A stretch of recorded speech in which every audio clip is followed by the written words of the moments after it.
What's good, everyone? Hope everyone is well. I wanted to say thank you if you watched my first episode. If you haven't, before watching this one, make sure to go over my YouTube channel on Combat Sports League. Check out the first episode. There's a summary sheet underneath if you want to skip through some of the subjects or topics that I talk about. But there is something I left there at the end, and that's for you guys, especially the ones who love watching fights, love watching Combat Sports League, the platform, what we're about. So yeah, make sure you go check it over. And feel free to support, man. Feel free to do the usual. Like, comment, subscribe, share. Let people know about it. My main reason I'm doing this podcast, man, is because of this fucking COVID-19. There's nothing going on right now, man. I'm stuck at home. I'm not going to just keep watching Joe Rogan podcasts and, you know what I mean, eating stupid amount of calories and shit. Which I am doing, by the way. But before we get into what we're going to talk about, let's talk about some current affairs, man. I come across on Facebook, yeah? So I come across on Facebook. I've got some crazy people on my Facebook, yeah? And I see a post about vaccines. I'm like, what? Vaccines? Why the fuck are they talking about fucking vaccines so quickly? Like, this virus has been only around, what? I think 6 months, right? From like, what? December time? It kicked off in China. And then it obviously spread from there. And that's when it really started, you know, popping off in terms of the media outlets. And we've been on lockdown for, I'd say probably this is about the 4th week now. So how they're talking about that they already got a vaccine, it completely baffles me. And I'm not a conspiracy theorist, by the way. I ain't wearing no tinfoil hat. But of course, man, you have to see through the bullshit sometimes that the government tells you. It ain't fucking rocket science. You're an absolute waste man if you really believe every single thing that this government or the news throw down in your face, mate. And you're a mug if you don't do proper research. But having said that, funny thing, we're talking about mugs here. Me, I've actually done some research. Because obviously seeing the post about vaccines, I was a bit, concerned because I saw an article. I can't remember who the fuck wrote it, man. I saw an article and they were mentioning about the vaccines already coming out. I'm not sure if they're going out for trials or testing, but they were just talking about how if you're not taking this vaccine, you're not basically allowed out, and whoever does take the vaccine is allowed out. Which, you ask me, yeah, that's a bit dodgy, you know what I mean? The conspiracies are like microchips and fucking they're gonna control your orgasms and shit, whatever the fuck they're gonna do. But it does, in my opinion, it's a bit dodgy, man. Like, you got a vaccine that come out of nowhere, yeah, a virus that you have no idea about. You call up NHS, no blaming on NHS whatsoever. My heart goes to them. I work alongside the NHS. I do the recruitment for them, so I know how crazy and hectic it is. But you call up NHS, right? You see, you feel you have some of the symptoms that the media are banging on about. You know, maybe it's a high temperature, fever, whatever, right? You call 111, 111, right? And the funny thing is, I remember now, when I called them, the guy that was on the other phone, he had no clue. He even admitted it himself, that I'm reading from a script, that if these symptoms are occurring from a person who's calling me, they need to stay home. So I said to him, look, I got a fever, I got a cold. But to be honest, I don't get ill very often. I get ill once and I'm fucking right off for a week. And I think this is what happened. And literally I was just at home the whole time. But it's crazy because the information about the coronavirus, there isn't that many. If there is, they're clearly not telling the public enough, which is why you have to kind of give the props to the conspiracy theorists out there as well, because they actually go out there and try and find the information, stuff like that. And it's just, for me, it was just crazy when I saw this article, how they were like, we've got the vaccine and 3 weeks ago we didn't think about it. 3 weeks ago they were telling the public that they had no idea about how to get a vaccine. They were saying it's highly unlikely. They were talking about how sporting events are looking like to be cancelled by the end of the year. And now everything has just changed so quickly. I see another article straight away. Schools might be back up within 3 weeks. After 3 weeks, yeah? And then obviously I see another article. And this is the one I really want to share with you guys, because this one, I saw it on Facebook. from a normal lad. I don't know. I apologize if it's not screenshot. I actually saved the actual photo, but it's actually regarding the Secretary of State for Health, Matt Hancock. Yeah. He was mentioning about the vaccine, how everyone should have a vaccine, vaccine this, vaccine that. It's gonna cure fucking this, that, whatever, right? You see it you've seen articles on Facebook. I don't really need to explain it too much here, really. But they say, even Matt was pushing it, saying that you need to have a vaccine or you ain't getting the fuck out of the house. Everyone else can go out, but you're gonna stay inside. Why? Because you ain't had that vaccine yet. Now, it's crazy how he's pushing it so much, right? So I see this post and it reads here, Matt Hancock holds a 75% stake in a pharmaceutical company making vaccines. Now, the company is called Porton Biopharma, right? They're a pharmaceutical company, and they prepare obviously vaccines and stuff like that, right? So because obviously it's a picture, it's a screenshot, it could easily be bullshit. That was my first instinct. I was thinking that's a big statement because that is coming from a company house, and company house you can't chat shit. Company house, you can probably hide some information on who owns it or whatever, but you can't really chat shit when a company is legit. I wanted to even just see if the company was legit. That's my first, idea. Would like to see if this company is even legit, man. Went there, the company's legit. I'm not even joking. I'm on the laptop right now, and the funny thing is, I was on the officers section. So when you go on, you write down, you're searching for the business. You write down you're searching for the business. You write down Porton Biopharma Limited. If you're on your laptop or on your phone, you want to give it a go for it. Once you write that down, you'll see an overview with loads of different sections, filing history, people, more and stuff like that. Overview. I went straight onto people because people run businesses. So then I went on to the officers section. There was about 11 of those officers. 5 of them were resigned. None of his name was not mentioned on that. However, I went to the section where it says persons with significant control. Yeah. Secretary, so it says here, right here, Secretary of State for Health. Yeah. There's the address, the business address, legal form, cabinet minister, ownership of shares 75%. And he is our Secretary of State. I think he was appointed last year. I'm not sure. He's a Conservative member.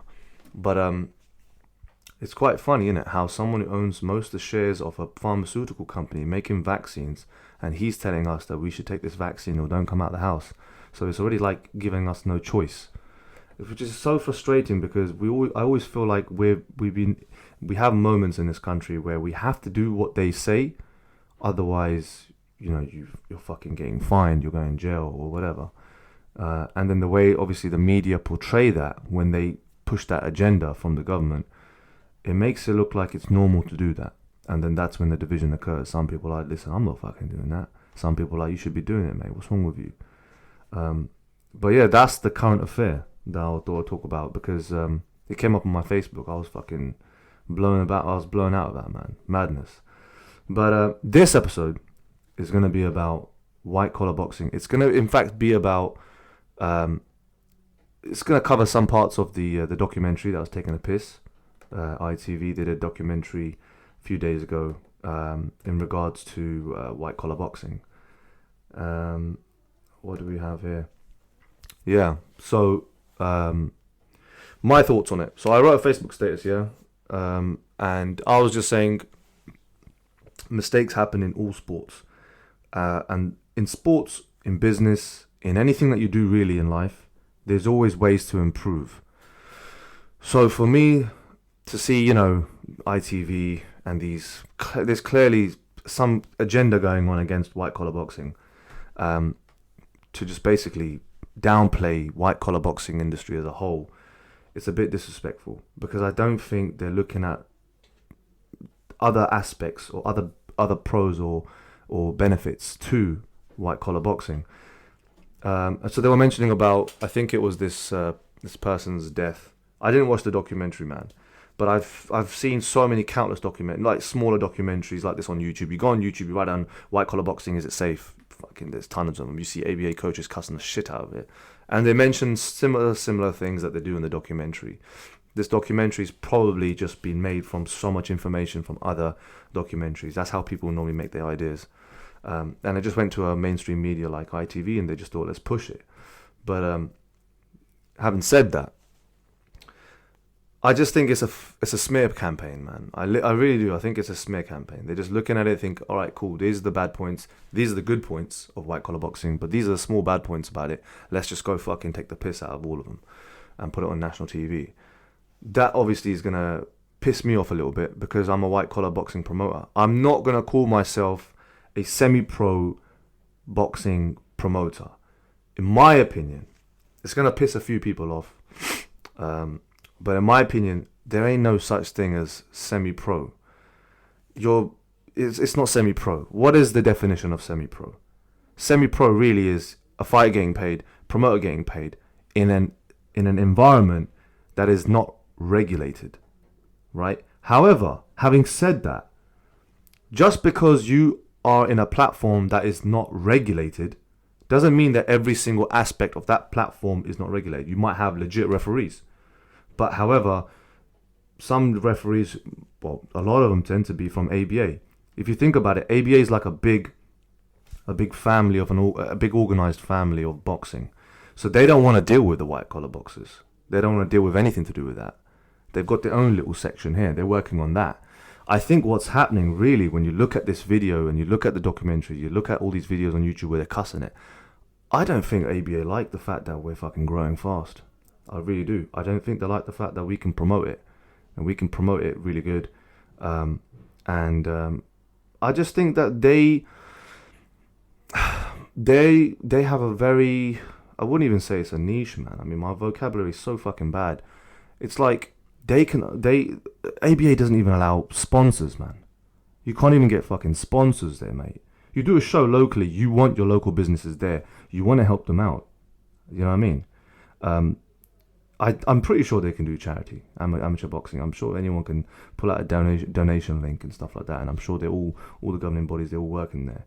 And they will put their money and stuff like that. So in regards to charity, ABA and white collar can both do that. But white collar can bring more money in my opinion, because of sponsorship, because of how you promote things. You're the guy who makes the rules. You're the promoter. Like, for example, I'm my own boss when it's to do with white collar boxing. You know, so when I entered this industry, I had a goal set that this is what I want to do. This is how I want to present myself and the platform, and this is who I'm going to be going after. Whereas in amateur boxing, it's a bit different. You got to be a lot more serious. I'm not going to take that away. Amateur boxing is probably the best route. I'm telling you right now on camera, man. There's no shame. If you're a young lad who wants to become a boxer, you probably shouldn't really be going through white collar boxing. However, having said that, fuck me, man. I contradict myself so many times because I always get something else coming in my mind. Having said that, there has been a lot of fantastic white collar boxers that I know in my area, my local circuit, that if I saw them go into amateur, because I've seen a few amateur bouts and I've sparred a few amateur guys, they're fucking phenomenal, by the way. I know that because these white collar boxers, some of these guys are getting trained by, if anything, proper coaches, boxing coaches, by the way. Not all white collar platforms just go and train with like kickboxing coaches and stuff like that, or do camps with them. Some of them go legit. Some of them like literally like, listen, we don't care how much it costs. We're going to a boxing coach and we're going to get this platform and we're going to grow it. Because let's be real, right? There is always talent to be made. And having excellent boxers doesn't only just come from amateur boxing, just ABA. Talent can come from anywhere. You might be a young lad who's not so confident. Physically, you might be a phenom. You might not be as confident. You might be a fantastic street fighter. You might be a guy who just kicks the fuck out of people. I know bare people who are good street fighters. And you decide to go to white collar boxing because when you enter amateur boxing club, you're getting beaten the shit out of. But because your mentality was like a fighter, your coach thinks you can take it.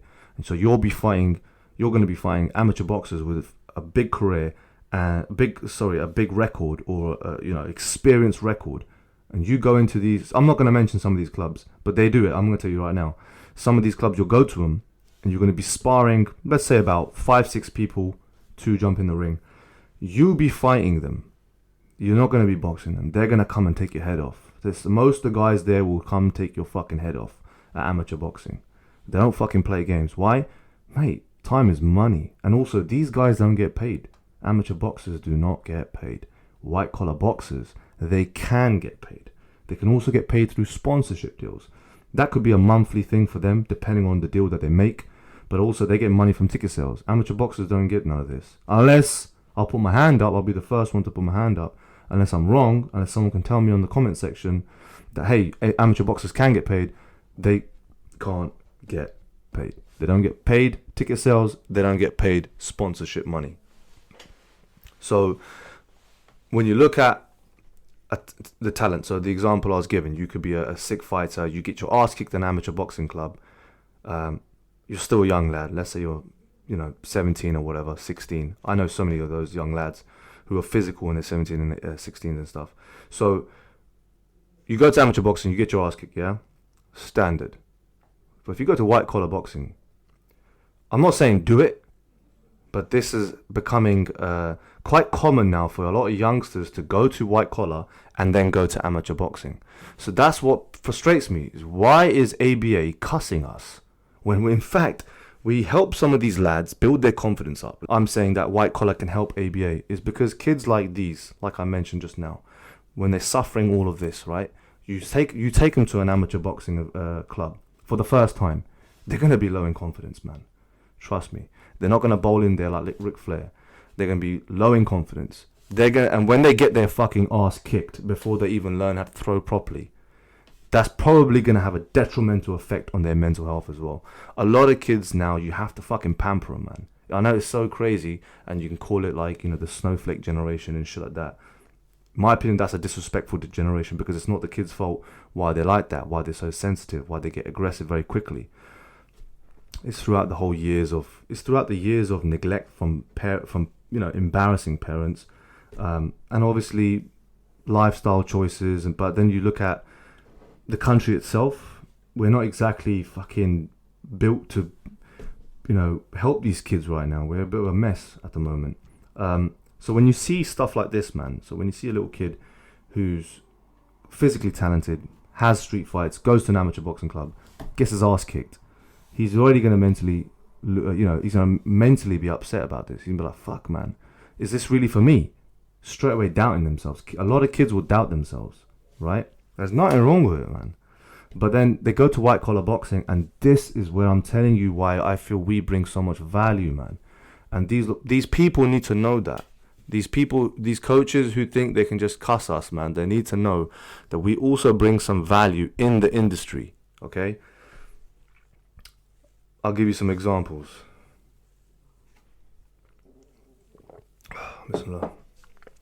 So, imagine you take a kid out. He comes up to you and says, look, I went to amateur boxing. I got my ass kicked. I need to learn some skills. I need some experience. I'll still go there to do training and stuff. I'm just not going to get my medical done yet. But I'm going to go to white collar boxing. I'm going to do the camps there as well because I know that the guys are a little bit easier. The technique might not be as good. However, they will teach you. They'll basically will sculpt you into a better fighter, at least. They might not sculpt you into a fucking Arnie, yeah, but they will sculpt you to a certain amount where you'll have a certain amount of skills. You can go then to white collar and do well in, because obviously the skills level is nothing compared to amateur boxing, and I think that's more important. It's like grassroots in a way, which is funny because you normally would say amateur boxing when you're going through a young age, that's the proper grassroots, which it is. I don't think we should just always be just single-minded about one approach. There isn't one approach to just do things, and I think that's where white collar comes in. We can make camps, make them easy for these lot. The level that we do the camps ain't going to be as strenuous as an ABA. The fitness levels aren't going to be as strenuous. ABA events, you have 3 rounds, 3 minutes. We've got 3 rounds, 2 minutes. Funny thing is, when you do unregulated, you can do whatever you want in terms of how many more rounds you want to put on that. But then you got to look at the quality of coaching. Yeah, cool, man. We know it ain't gonna be as good as amateur boxing, but let's be real here. If you've got two guys who are unskilled, probably too afraid to go amateur boxing, because I'm gonna be dead honest with you, and I don't give a shit who it offends. A lot of people go to an amateur boxing club and they will not feel confident in their abilities. They might not be. They might hold back on their punches. They might be curling up. And I've seen boxing coaches, amateur boxing coaches, especially at younger ages. I've seen it. I've seen it happen, where amateur boxing, they just get this toughness in them quick. Get this toughness in them quick. Obviously, that was back then, but now it must be definitely changed. But the quality of the fighters that are in amateur boxing, it's a completely different kettle of fish compared to the white collar level. Of course, you're going to get some phenomenal white collar fighters, and they could probably hang with the amateur guys, probably even beat some of them. But as a whole, obviously amateurs, they'll have a better pedigree, right? What I'm saying is, in terms of the camp, when you've got two guys who are unskilled, low in confidence, and doing a white collar event, that necessarily isn't extremely strict, but it's just enough where they can sculpt the person. You've got the coaches there who can try and work with that person. I don't see there's anything wrong with that, man. I legit don't see anything wrong with that. Why should it be? Why should that be an issue? Why can't that get mentioned? That we can actually open our doors to youngsters who are low in confidence, suffering from mental health, out there on the streets fucking around, right? Come to white collar, do a few shows, do some camps, do some promos, actually get some experience within the media obligations. Like in our shows, we do press conferences. I've done head-to-heads. I've done interviews. I've done face-offs. There's so many different media, like ideas that I bring into our platform, which is so nerve-wracking for the guys who get selected for it. I've had a 16-year-old lad, for example, Zishan, young lad, ripped to shreds, comes to me, goes, look, I want to get some experience. I want to build some confidence up. And then I'm going to go, inshallah, I'm going to go and get carded. I'll get my medical done. But right now, I just want that experience. Just go there to a show, packed out to the rafters, do a press conference, do media obligations, and I just want the most craziest experience. I want to be full of adrenaline, but when I'm fighting, I take that shit seriously and I listen to my coaches. He done that. He won his fight, and now, mashallah, he's joined amateur boxing. So why is it okay for us to get cussed? I don't see no issue with that. That's just one example. I got a few more fighters who I know who have fought on my platform, and now have gone on to amateur boxing. If the guys if there's people think I'm chatting shit, I'll mention names when you call it, and then we'll see who's talking shit. Okay, one thing I probably missed out. Safety. We get it. Safety in amateur boxing is absolute key. It's number one. I don't see why it shouldn't be number one in white collar, but I can see the argument why in white collar there's less chance. Sorry, in ABA there's less chances of cutting corners because you're regulated. You have to follow a certain rule when you're doing a show. Every checklist needs to be fucking ticked. Yeah, cool, I get it. What's stopping us doing the same? I'm not saying we all do, but you can't tell me every single ABA event that happens in this country or in this world runs perfect. Yeah, maybe the percentages are less than white collar, but that doesn't make you a saint either. So what we're trying to get here, what's this documentary about then, really? There's so many questions. I get people saying to me, oh, ABA are afraid because white collar are growing. We're outgrowing them. No. We might be growing them. We might be like outgrowing in terms of how many events we can do. But we're not taking over amateur boxing. Amateur boxing is literally the bloodline in this country, especially. Like, if you want to be really well known, you're going to go to amateur boxing, go through the nationals, and then go straight into the Olympics. That is the idea for a young person. But in regards to white collar, it's a bit different, and I don't see anything wrong with that. Sorry if I'm faffing around a little bit. But really, man, I just it fucking pisses me off, man, because I understand there's a lot of cons in white collar, and I'm going to mention that. Let's get into that debate. Why there's cons in white collar. So I've seen on Facebook some posts. I'm not going to mention names in regards to the fuckeries that we've seen in white collar. We've seen a lot. I've seen videos where fights have kicked off, tables and fucking chairs are flying. Bruv, I wouldn't be surprised if I saw fucking Big Show turn up and start big booting mans. But I've seen some fuckeries in white collar. Yeah, you're gonna get that in ABA as well. 100%. I don't believe that bullshit. If you're saying that it never happens in ABA, you get fuckeries happen there as well. But an example I'll give you, which is probably why I can see why ABA are fuming at us lot. Because let's be real, they fucking hate us, man. They really do. Some ABA coaches, though, they don't mind working alongside with us. I think that's more the alliance side. Amateur boxing, they're very strict. Then I think you got the alliance, which is amateur, and then they also deal with, I think it's white collar. I'm not sure. I'm sure someone can correct me in the comment section. But this example, so I heard there was a poorly organised event in white collar, and what happened is this fighter got hurt. He got KO'd, sparked, and while he sparked out, the medic is nowhere there to be seen. I'm not fucking playing games, man. I'm not joking. The medic's not there to be seen. Then the medic comes after a few minutes. People are fucking losing their shit. I fully understand that. Where the hell are you, mate? You're getting paid to, make sure the fighter's safety is absolute paramount. Then the medic does the job and the guy's okay. Thank God for that. And that was one of the examples I heard about, yeah. And I can understand why amateur boxing is gonna fucking lose their shit when they hear stuff like this or when they see this on video. I've even seen, events where people kick off. I've seen a drunk guy.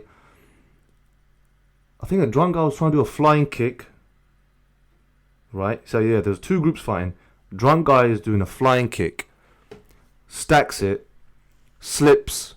The other guy comes in, cracks him. Group jump in. They're all cracking him.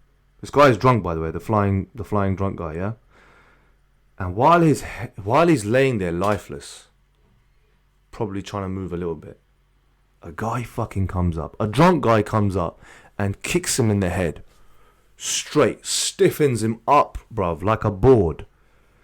So there's some big fuckeries that happen in events, man. Events is a risky business, bruv. It can happen in my show, it can happen in anyone's show. So I don't like the fact that we always get blamed. White collar this, white collar bastards, mate. White collar doing this, cutting corners, you cunts, you lot cutting corners. Bruv, you lot need to chill. You guys ain't saints either. Yeah, cool, you got regulations. And I respect that. Yeah, you got medics. But so do white collar. If I've got an event on, when you look at my events, yeah, I preferably like to bring the best person to that event, an official who is the best at their department. So when I'm doing my show, I don't fucking cut corners, okay? I do not cut corners one bit. That's why I work with Adam Mills and his team. So shout out to you, Adam Mills. The reason why I work with Adam Mills is his first show with us, responsive, on point, came punctual, and just knew what he was doing. He'd done the pre and post fight checks, which I fucking love. When we've got contracts in place. I know there's white collar events where they don't do no contracts, they don't do no pre-checks, pre-medical checks.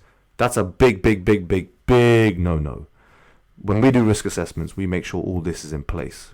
Some places, some venues ask for risk assessments, which is probably why some shows can't do, some platforms can't host an event in the venue, because the venue owners are like, nah, mate, you're not doing this show if you can't give me a risk assessment. That's why we were able to do shows in particular venues, and we're looking to do something in a bigger venue. Is because of the risk factor involved, the insurance involved. So you got to see it as this, right? In terms of officials and safeguarding, because now we're talking about safety, right? because this is what amateur boxing are saying, that we don't take safety serious. Well, I'm a white collar boxing promoter, and I'm pretty sure there's a lot of people like me up and down this country and probably around the world who actually do give a shit about the fighters, who actually promote the fighters, support them, help them get paid while we help them push their ticket sales. Okay, some of the fighters get paid a purse, but we could talk about that in a separate episode. Why fighters get paid this and that, stuff like that. That's why this podcast is so great. I can talk about these things because I get so many people fucking asking me on Facebook, and I don't have the time. And when you do a voice note, you only get a minute. So you got a podcast now to hear me talk shit. But basically, you got to see it as this, right? In white collar, when you're doing the safety stuff, when you're bringing medics, you're not bringing Postman Pat to fucking go do CPR on next man because he got smashed out. That don't work, bruv. It ain't gonna work like that. You need to bring someone who's official. And when you have to provide this evidence to the venue owner, and if the venue owner's asking for this, you've got a good fucking venue owner with you, because he also gives a shit about you, mate. Not just himself. He gives a shit about you. He don't want you to get in trouble. That's why he wants you to have that risk assessment sorted out. So I get it. And the white collar boxing promoters out there, if you want to get to that next level, you gotta start looking at the risk assessment stuff. That's why I understand the safety aspect in amateur boxing. It is safer. There is more regulations. It doesn't mean that we can't do the same.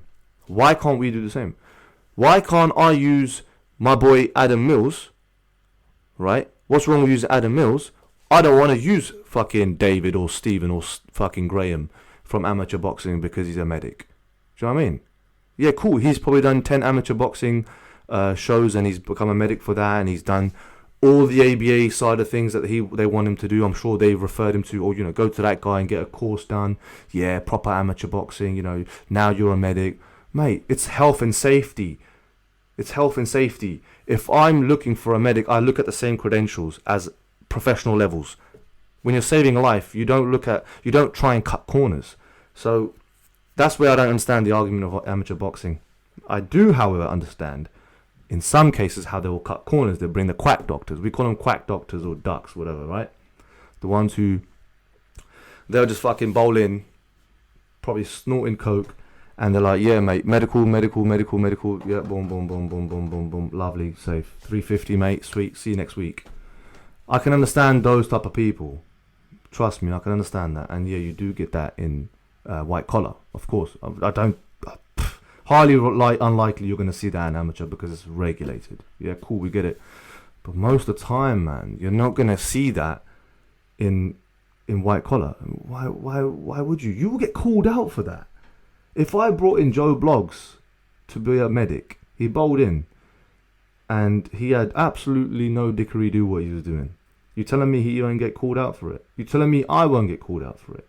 You telling me publicly I won't be, humiliated? Of course you will. So we do take legit guys with us, man. We take some legit referees even. I remember my referee, Gareth Morris. He was the same referee who refed the first KSI and Logan Paul fight. He was with the British Boxing Board of Control. Yeah, he was with them. I'm not going to talk about those guys because I've heard enough about them, thanks to a few officials that I know. But in terms of referee, I've got a good referee. Someone tell me right now, or after this video is edited on YouTube, but someone tell me what's wrong with my referees that I use. I use Gareth Morris. Yeah, cool. I used Alex Reid before. There's no knocking in Alex Reid, by the way, but you got to remember, because Alex Reid actually got a lot of experience in MMA and in fighting. But I understand why some people were saying, look, Alex Reid wasn't moving around enough when he was my referee. So when people want to know about the history of what I used to do, so when I first came in, I did the show. We had Gareth Morris. Okay, fantastic job. He done the judging as well. Very good decisions. And I liked him. I really do like him. Second show came in, we brought in Alex Reid. We thought, look, we're in Aldershot, we're in Maida Gym. Alex Reid is born and bred in Aldershot. It's just common sense to just bring him in. Obviously, I am asking Alex Reid, are you legit referee? His agency calls me and tells me all what I need to know, shows me what I need to know. So if anyone out there saying, oh, you didn't even have he wasn't even a real referee, you dickhead. The guy was a real referee. You know, I deal with the fucking guys. I actually have to deal with real people. Yeah. But obviously when you see the brother and he's in the ring, you could tell the injury that he had. He had a hip operation. He had a hip replacement. Sorry, his mobility was severely affected when reffing fights. The reason why we eventually had to say, Alex, look, we don't want you to be our referee anymore, isn't because of his knowledge in fighting, bro. He's got more knowledge than me, bro. He's got more knowledge than me, bruv, in fighting, bruv. I don't know shit, bruv. The only fighting I know is fucking Fight Night 4, bruv, and UFC, which I'm kicking all my boys' arse on. But in terms of mobility, being able to get involved in certain engagements that can become, seriously dangerous. Headbutts, illegal clinches, low blows, fucking punching on the floor and stuff. When someone's knocked down, continuous punches on the floor. A referee needs to be able to just run straight in, nip it in the bud straight away, split the boys off, fuck off there, get off there, and then get back into the fight. And I think that was the issue with Alex Reid. He wasn't able to be just on his feet and then go do that. But in regards to understanding fights, understanding mentality of fighters as well, I liked him. That was my opinion. There's some fights I saw where you're seeing a guy get beaten up a little bit, but the punches aren't heavy. No way. They're both exhausted. I saw one, I'm not going to mention the fight, where in the third round, both lads are absolutely exhausted. One guy is taking a bit more of a licking. Nothing major. The amount of the power, they're ringside, there's no real significant damage. But because they're tired, I can understand. But then what was crazy, right, is when people were screaming to Alex Reid saying, listen, call this fight off. What you doing? And then within a second, you see the guy who was taking a few licks for like a few more seconds than he should have. He's now turned the fight. He's now turned it around, and now he's beating the shit out of the other guy. So sometimes it's quite tough for referees to know, when do I stop it? When do I stop it? Because you might stop an amazing fight, whether it's on low level or pro level. So safety... so safety for us obviously is important. That's why we made the changes, and we've got Gareth Morris, and I'm happy to be working with Gareth Morris. I think he's an integral part of the team. So yeah, and obviously with my medics, man. I mean, my medics are legit. They didn't go download their qualifications on fucking Google and shit. Do you know what I mean? They're legit guys. You go check them up yourself on their Facebook, and you'll see the amount of other shows they go to. Some of these white collar, I wouldn't even call them white collar medics, man, but some of these private medics, they've actually got more experience than some of the guys you'll see probably in amateur boxing. So you've got to remember that. That's what frustrates me, man, about this fucking ITV, what's it called? ITV documentary, man. I didn't want to watch it, man. I had chances to watch it, man, but my schedule's so fucking busy. I ain't got no time. All I know is that when I hear something and I've kind of got the idea of it, I've got the gist of it, if I've seen so many countless videos for years that white collar's been cussed for, I don't need to watch it, man. You don't need to watch it. Just open up this little platform and talk about it from experience. But that's my take on the safety aspect. So you can understand why amateur boxing are going to mention some things like this. But look, man, we met it with just as much understanding and examples as I've given on this video. But yeah, man, I mean, okay, another subject. Yeah? Matchmaking. Let's talk about matchmaking. But before we talk about it, hold on. Okay, it's running nice and smooth. Lovely, I'm sounding like Sean Connery.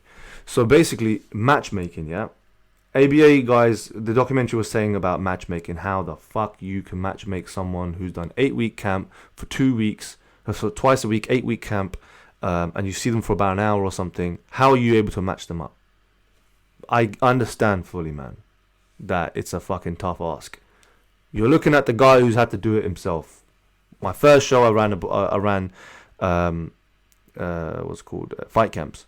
So some of my matchmaking wasn't great. Thankfully, alhamdulillah, no one got seriously hurt, because the level is so fucking low. When two fighters, their levels are low, the fucking risks are so much less. When you're bringing in a low-skilled fighter in a fucking big pond, and you got a bench, or shark coming in of a fighter, maybe he's an amateur fighter or whatever, and you mismatch like that, and he kills the guy, then yeah, cool, don't be fucking promoting, thank you very much, laters. But with matchmaking, I understand why amateur boxers are talking about, like, how are you going to be able to matchmake these guys if they've only done 8-week camps, and you see them for an hour and stuff like that. Fully get it. But you got to remember, when a coach is there every day or every camp, twice a week, he's not just there to just run the show or run the fucking training. Okay, my one, when I was organizing it, we had our coaches. I had David Zertolovsky, I had Jesse Saunders, and I had Joe. So these guys that I had, they were my coaches. Yeah, cool. They might not be proper boxing coaches. Cool, whatever. But let me tell you something now. You see them on the street, bruv, you're fucked. You're making them sandwiches. But in regards to the level, man, I mean, they can teach you that low level boxing. Of course they can. And some of the coaches actually can teach you a little bit more high level in terms of boxing. It ain't going to be matching with amateur boxing. Let's not make no mistake. But these coaches, I've seen them firsthand. I've used them 3-4 times now in my camps. I've got a lot of love for them. Massive respect for them. That's why I use them, because people loved it. When we did camps at Shin Kicks, they loved it because they were going there. It felt like a family. It felt like a big family. They all train. Everyone's sparring each other. Coaches are having fun. I'm sparring coaches as well. My coach is dropping my boy Mido, which was hilarious. I'll tell you that another story. But it's just such an amazing atmosphere, man. And when we did the camps, and I'm definitely looking forward to do it again. In terms of the quality, it's not going to be as intense, maybe, or as skillful or technical as an amateur boxing. But let's not make no mistake, they are still learning. You're bringing a debut guy coming in. Bring a debut guy coming in from a shop, yeah, or from the streets, anything. You bring him in, you teach him a few basics. You don't have to be world level coach to teach someone just the basics, or just sculpture them a little bit. There are guys who don't have to be boxing coaches to teach them some small basics, some small fundamentals in boxing. When you're throwing a hook, make sure your right hand is up. But then a boxing coach might say to you, your right hand should be up. You don't want to wave. For example, let's talk about the jab. Some coaches in MMA, they might not mention about the flare up on your elbows. They might not mention about your stance. Your stance is 2 front foot. Whereas in boxing, you're more on the side. Your left shoulder should be coming up more closer to your chin. So it covers up your left side. Your right side should always be up. And when you're throwing that jab, your elbow's underneath and you're coming in. That's normally what a predominantly an amateur boxer will do. He will look at every single little detail. And for that, you cannot touch, man. You cannot touch. Those type of coaches, which happen in amateur boxing clubs, you will always get them there, okay? However, if you do have a few amateur boxing coaches who have transcended into, white collar, they probably left amateur boxing, then you've got yourself a gem. Whereas when you've got some guys who are Muay Thais, kickboxers, or MMA guys, it doesn't mean you just go and knock them off. They might not be able to teach you how to get the flare-up sorted out, but they might say to you, hey, listen, we go front foot like this. We're normally shoulder to shoulder like this. Whereas when now you're doing boxing, I've got to take the role as a boxing coach. You got to come more side on, right? And also you got to have your right hand up. So they might give you 2 points, but miss out on 1 point. Whereas the amateur boxing guy will clock that there every single time. So when you look at the matchmaking side of things, there are some things where an amateur boxer will pick up when you're doing the sparring sessions. So when we did the sparring sessions, we would have I had countless people just sparring everyone. I would tell the coaches, listen, we need everyone to be sparring everyone. Obviously, we want to keep the power down, speed down, aggressive down, so we can see on a skills level, skills playing field, how good are they. And just by me seeing it on a skills basis, a guy with no understanding of fighting like that, obviously I have some experience in terms of just knowledge of the boxing, or some biomechanical experience, some requirements needed in the fitness side of things for boxing, but as a whole, nothing compared to an amateur boxer or even these other coaches who teach fighting. when you look at these guys on just a pure skill side of things, when you're doing these low-level sparring sessions in my camps, you can straight away instantly see how a guy is reacting with another person. You'll straight away know. You'll know who's more confident, who's got better technique. They might not have perfect technique, right? Some of the punches you're going to see are fucking full of rabbit punches. You are going to see some of that stuff. You're going to see some crazy shit in camps, especially for my debut. But that's the whole point, man. Stuff like this is unique. You could pick that out straight away. Right, this guy, no, get him out of this fucking ring. He shouldn't even be fighting this guy. You know, sometimes you might even ask the fighters. You might ask all these guys, what's your records? Have anyone had a fight? Right, here's the big group of 50. Come to this side if you've had experience in any fighting form whatsoever. Come in this side if the only experience you've had is playing Fight Night 4 online with your mates. So I understand, however, yeah, some people are going to lie. Oh, I've had no experience, mate. Really, they've got 5 fights. I just want to go there, raise some money, kick the shit out of someone. I fully understand that, and I think that's where we got to say, right, you got to do your homework then. You got to do your best. It's a promoter's job to do its best, to see how much is this person fucking lying to you. And I'll be honest with you, I'll put my hand up, man. There's no shame in it. I've been lied to multiple times. Now, I'm at a certain level where I don't need to go and look out for fighters. Not one bit. I've done the fucking hard graft, man. I've done the hard graft. I've worked my fucking socks off, and I've worked this platform from the ground up. I'm not saying I'm there, but I'm saying eventually, inshallah, we will slowly get up there. As long as I keep improving slowly. As long as I keep, understanding the knowledge of the sport. So with mismatching, it can also come with under an experience thing. How well is the guy, the promoter? How well does he know boxing? Does he have any idea of boxing? Has he only got this platform because it's a one-off thing? Has he got experience in sparring? Has he even had a fight? Stuff like this. You can kind of distinguish with the quality of mismatch. When you go to a show and you see a guy, let's say for example, who knows his shit in boxing and he's a promoter, you'll tend to see some very good fights.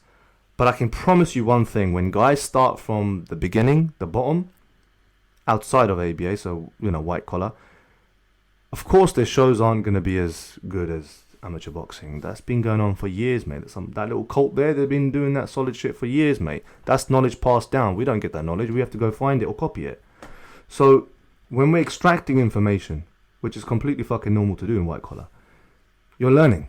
That's what you're doing. You're learning. You're making mistakes. How are you not going to learn if you ain't making mistakes? However, you're making mistakes with someone's life. And that's where I understand what ABA is saying. So the documentary, in my opinion, yeah, it's like a smear campaign, but I think it's an important lesson for us to also look at this documentary and think there's some things they're mentioning out there which we can argue about it and say, hey, you guys have that issue as well. But I think we should also remember that, look, because we're not as regulated, it's the promoter's responsibility to make sure we get that shit sorted. We get that on lock. So yeah, that's just my 10 pence, 50 pence, or whatever the fuck you want to call it, 2 pence. But that's just my opinion in regards to the documentary. This is my, I just wanted to mention some statements in regards to it. We've done health, safety. Of course, we're going to use officials who have the same credentials. Where the fuck are we not? The hosts, you can use whoever the hell you want, man. You can use whoever you want, bruv. You can use anyone as a host. I mean, I've got my main host is obviously Glenn, top guy. It's a shame he's a fucking Chelsea supporter, but he's a top guy and he does his job. He looks good on camera. At times he wants to be an opera singer. Fair play to you, bro. You're still going to be in our show. You're still our man. So when people are looking at ABA and amateur boxing, man, you gotta look at the pros and cons for both, man. It happens for both. Don't look at this documentary and think, right, white collar boxing can go fucking do one. maybe do some homework, bruv. Why don't you speak to someone who understands white collar? Speak to someone who understands amateur boxing as well. But I've had fucking discussions with people who are in white collar, not white collar, in amateur boxing, and they're very single-minded about it. They don't want to hear it. Don't want to know, mate. You're white collar, mate. Don't want to know, mate. Get out. Get the fuck out of my room. Get the fuck out of my gym. Stuff like that. And you're like, bro, let me just speak to you. Let me just explain to you. Let me actually fucking learn from you. And they don't want to do that. And it's a shame that, it's come to a point where I've had to fucking make a podcast episode about it. And it's even more of a shame to see ITV think it's okay to just go smear that all over fucking national news and TV and shit. So I feel sorry for white collar boxing. Especially I feel sorry for ultra white collar boxing. The company ultra white collar boxing, which is probably the last topic I was going to mention, which was the charity aspect. Ultra white collar boxing is a company that says to you, hey, raise money for cancer research. Fight in a jam-packed show in front of your friends. Drink beer alcohol, get plastered, have a good night. Cool, fair play. Good marketing, mate. I like it. I see that shit on Facebook all the time. However, some aspects, the way they market themselves, very fucking sneaky. Very sneaky. First of all, they're not a charity company. But then again, to be just charity, I think you just have to give, 10%, 20% off of your profits? Then that makes you think, is that really charity? I understand paying maybe staff costs and stuff, but then pocketing the rest, do you need to? If you're a charity, if I say to myself, Combat Sports League is purely charity based. If I say that, I expect everyone to fucking see me pull out all the money and give that to charity, right? Now, that's where people need to remember there's two different things. And I'm going to explain that very easy for you guys. And the good thing about this podcast is no one can fucking butt in. I'll give you an example of white collar boxing. Then I'll give you an example of myself. Because me and ultra white collar boxing are completely different. And I feel we run it better. So I'll explain to you why. So in ultra white collar boxing, you'll see an advert on Facebook. Sign up, sign up, sign up. Fight for cancer research. Then you see a video. Oh, vaccine, oh, this, oh, research, oh, zoom in on this virus, or zoom in on this, or fucking lab coats and fucking glasses and goggles and shit. You think, yeah, cool. Looks solid, mate. Then you see some action. The guy's training in the camp. Bah, bah, bah, bah, bah, bah. Hitting the bag. Stuff like that.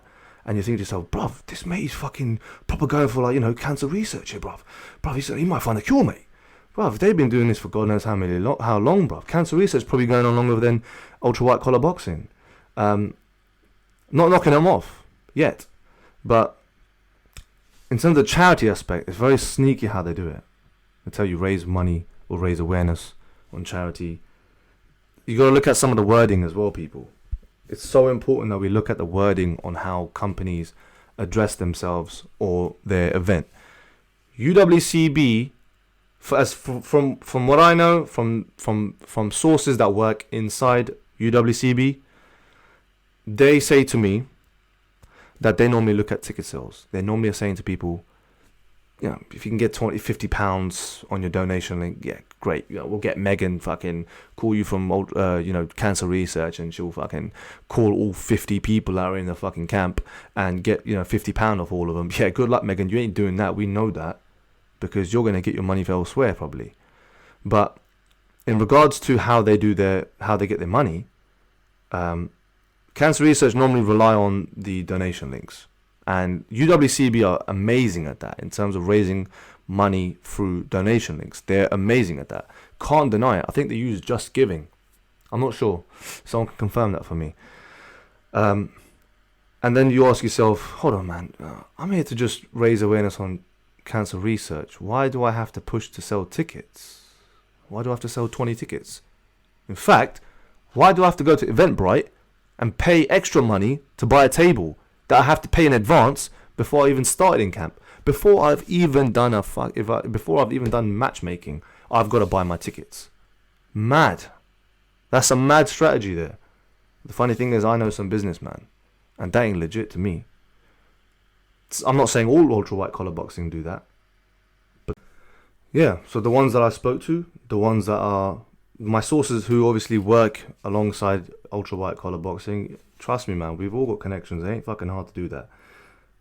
I've heard that how it works is, push the ticket sales, get tables, get tickets. Can you sell 10? Brilliant, sell 20. And that's the shit that's a bit dodgy in my opinion, because as a guy who does business, you're normally pushing a guy to do ticket sales because you want him to sell out, make money, you make money, you're both happy, he has his fight, win or lose, he's going to be on promo videos, he's going to be on YouTube, and you're just going to focus on the fucking next event.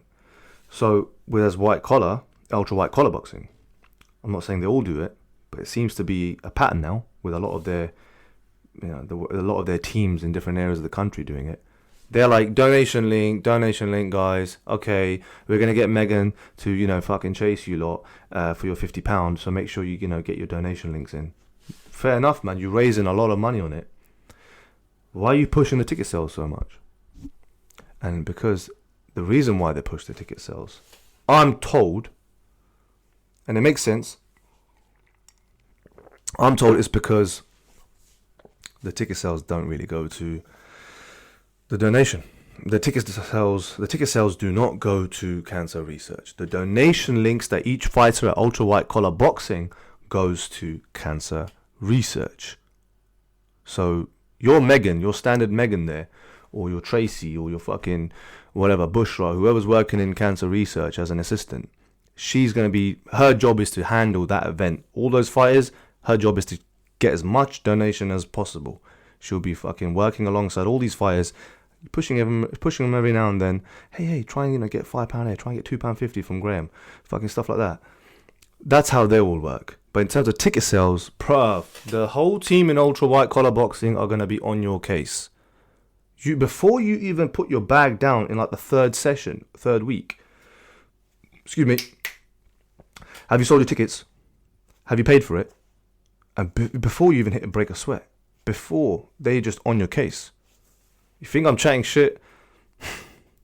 You're fucking deluded, man. Because I know a lot of shit that happens in white collar. And this is in my industry. It's my job to fucking know this shit. So they always be like, ticket sales, please. Tickets, mate. Tickets don't go to charity. Let's just get that in your head. That's why they're pushing it. Tickets will go to paying the venue, and then going to the staff, and then going to the owner. Now, you got to remember this, right? When they talk about, we raised this much money for charity, start from January, let's say they raise a few thousand. Then let's say in March, they do a show, they raise another few thousand. Instead of them saying, we raised this amount in March, right? They'll say, let's take the figures from the last show, because it's still in the same year, and we can say, we've raised £7,000, £6,000, £8,000. You're going to think to yourself, fucking hell, mate, £8,000 in one day, that's amazing. Of course you're going to say that. And I get told that's not the case. They're using the figures and they're adding it all up, and that's why the figures are getting higher and higher by so much. Not knocking them off though, because at the end of the day, they are raising money for charity. In regards to cancer research themselves, am I going to talk about them? No, I'm not. Trust me, I'm not going to jump in that rabbit hole, because that's a fucking big one. But it's just, that's one side of charity, where their marketing is very smart and they don't tell you the nitty gritty details, because really you're just signing a form about your health, and if something happens to you, we ain't got nothing to do with it, mate. And, pay your £10 so you can get insured. They won't tell you about what happens with the tickets and stuff like that. And in a way, it ain't your fucking business. However, if you're saying, I'm looking to raise money for cancer research, my charity. I can't wait to sell 20 tickets and all of that's going to go to research and stuff like that. You're going to have a mental number in your head that, I've raised this much money. But the truth is, in essence, you haven't. You only put that money towards the company, and the other donation, the donation link, that goes to cancer research. And I had people saying to me, Ali, I have actually not raised anything on donation links, but I get told to sell 20 tickets, 30 tickets. It's crazy, and there's a lot of pressure for these guys as well, which I don't kind of like, man, because when you're pushing them to sell tickets during camp, they're stressed as it is, bruv. They got to pay for their families, man. They got to provide for their families. They got to provide for themselves. They got to get to work, and at the same time, they're sparring. They're training their fucking socks off to prepare for an event that's going to happen in a few weeks.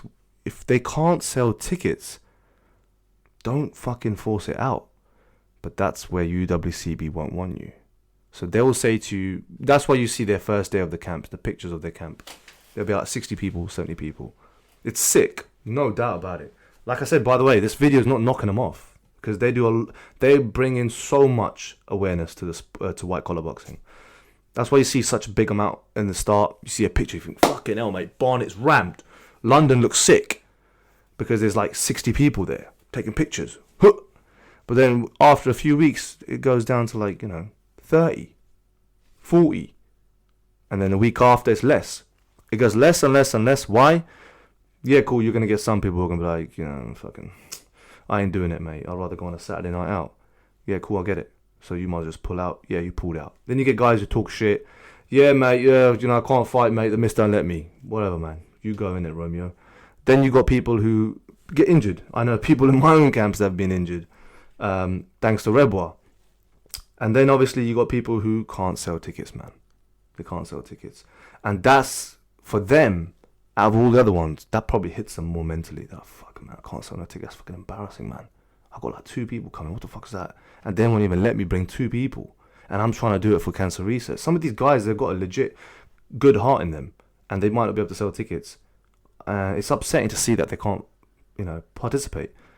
And I think that's why it's important that we find a way, as promoters, private promoters, we find a way where we can work alongside with UWCB and say, hey, look, the guys that you're filtering out, man, don't just go waste that away. Send it to some of the brothers out here. Yeah?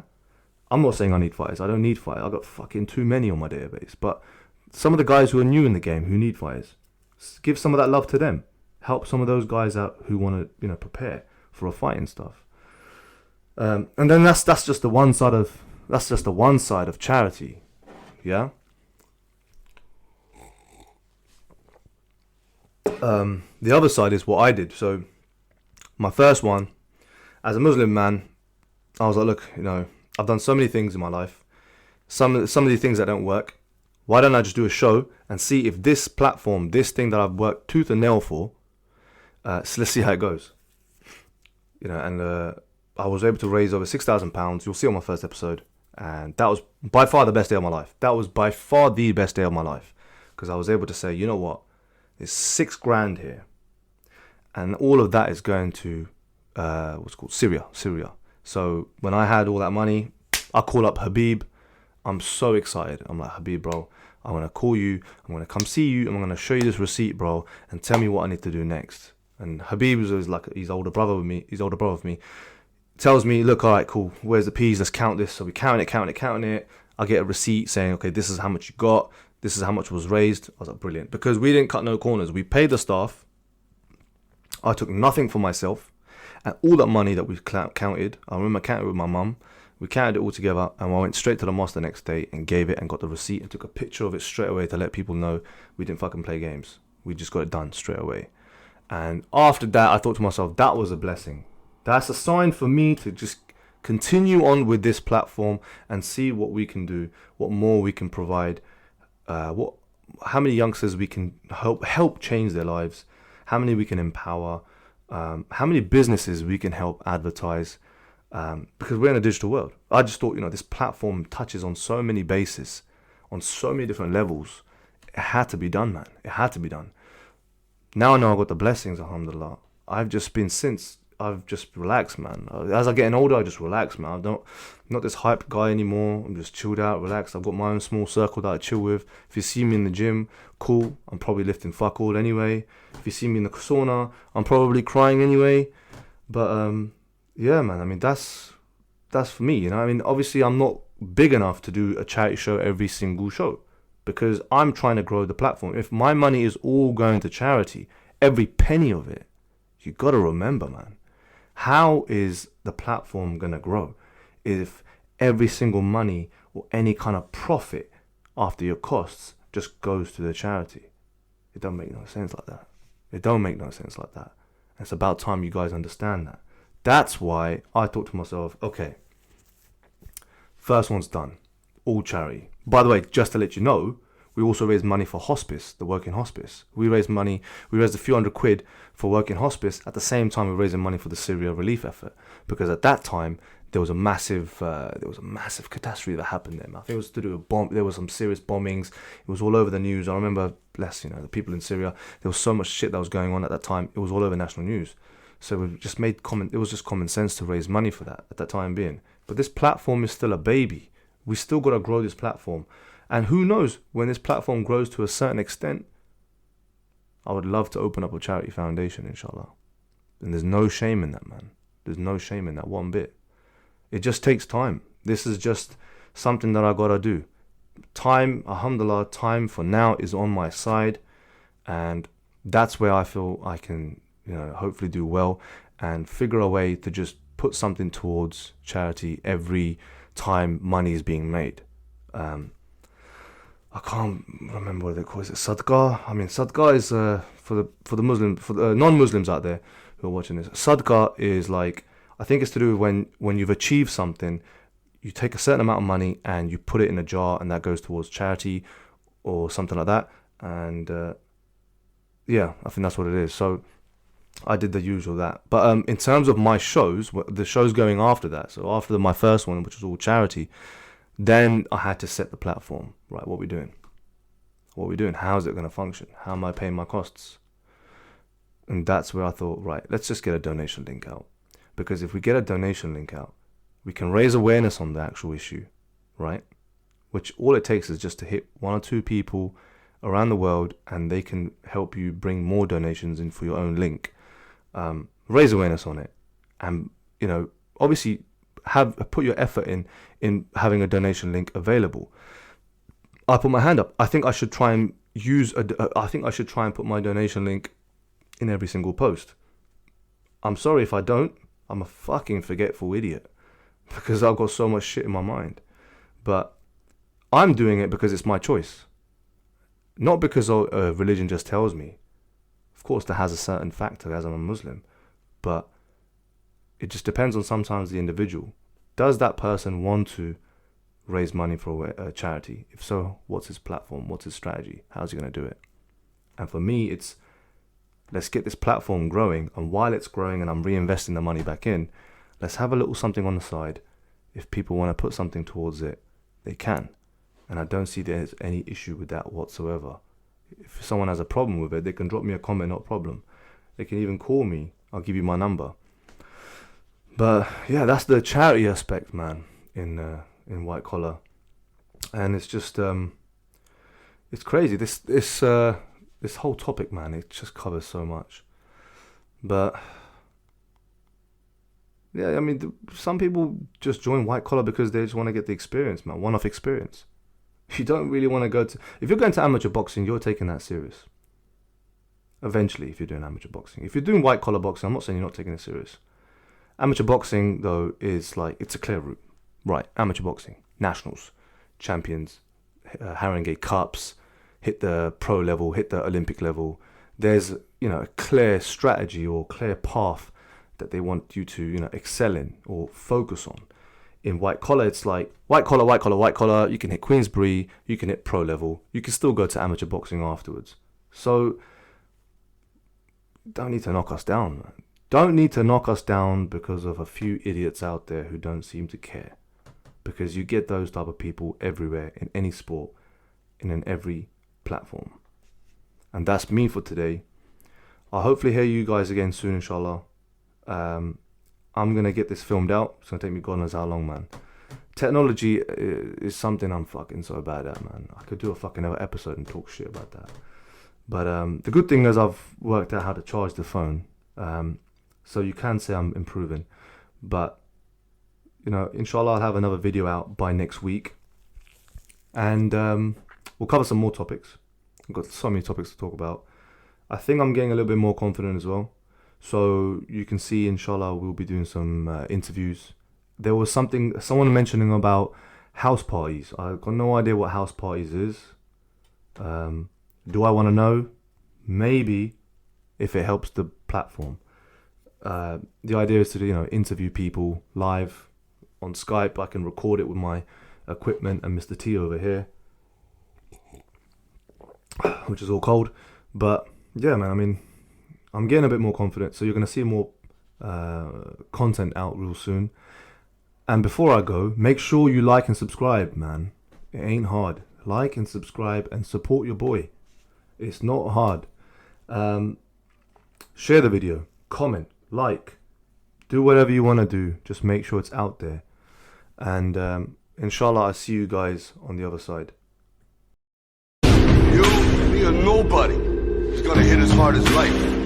But it ain't about how hard you hit.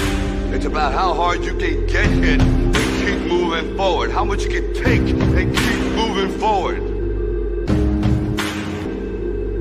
That's how winning is done.